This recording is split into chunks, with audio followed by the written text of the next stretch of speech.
এই ঘটনা আপনারা সবাই জানেন, ঘটনা আপনারা সবাই জানেন। অথচ সেই ওমর ক্ষণিকের মধ্যে কোরআনের বাণী শুনে নরম হয়ে গেল, একবারে নরম হয়ে গেল, তার অন্তর গলে গেল। সেখান থেকে চলে আসলো মুহাম্মদের কাছে,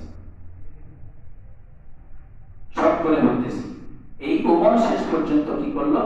আল্লাহ রাসূলের হাতে হাত দিয়ে কালেমা পড়ে মুসলমান হয়ে গেলেন। মুসলমান হওয়ার পরে বীর বিক্রমে তাদের যে নেতারা আছে, আবু জেহেল, আবু লাহাব, যারা একবারে নেতৃস্থানীয় কাফের দলনেতা, তাদের বাড়ি বাড়ি গিয়ে হযরত ওমর বলে আসলেন যে আমি কালেমা গ্রহণ করেছি। যে তলোয়ার দিয়ে মুহাম্মদকে কাটতে গেছিলাম, এই তলোয়ার এখন তোমাদের বিরুদ্ধে ব্যবহার হবে। কারণ যদি বুকের পাকা থাকে, সাহস থাকে, তাহলে দল চেঞ্জ করে ভালো দলের সঙ্গে যোগদান করে ওমরের মতো ভূমিকা পালন করতে পারে। আল্লাহ তাআলা তাকে এমন মর্যাদা দিবেন যে ওমর সম্পর্কে রাসূল বলেছেন, আমার পরে কেউ নবী হলে সেটা ওমরই নবী হবে। যার নাম দিলেন ফারুক, পার্থক্যকারী, হক ও বাতিলের পার্থক্যকারী। আল্লাহ যাকে হেদায়েত দিবেন, হেদায়েত সেই পাবে, কেউ হেদায়েত পাবে না। ইন্নাকা লা তাহদি মান আহবাবতা ওয়ালাকিন্নাল্লাহা ইয়াহদি মান ইয়াশা।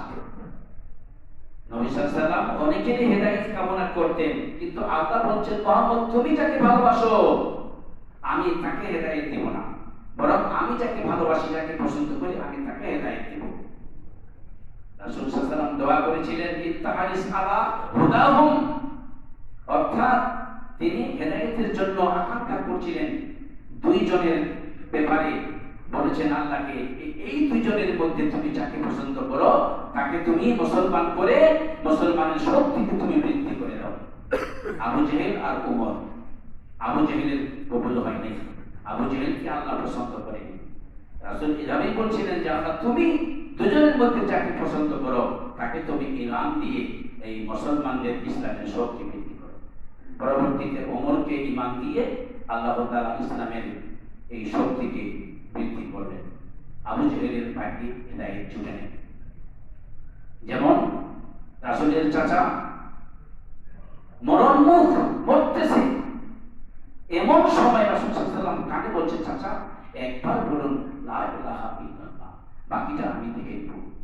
আর চতুর্দিকে বসে আছে কাফেররা দলনেতারা, যে শেষ সময়ে ধর্ম ত্যাগ করবে, এতটুকু ভয়ে, এতটুকু মেনে না নেওয়ার কারণে সে কালেমা পড়ে, তার ভাগ্যে হেদায়েত জুটে। হেদায়েতের খুব বিরাট জিনিস। আর আমরা তো মনে করি যে নামাজ পড়লেই বোঝা হেদায়েত প্রাপ্ত, তা না, হেদায়েত অন্য জিনিস।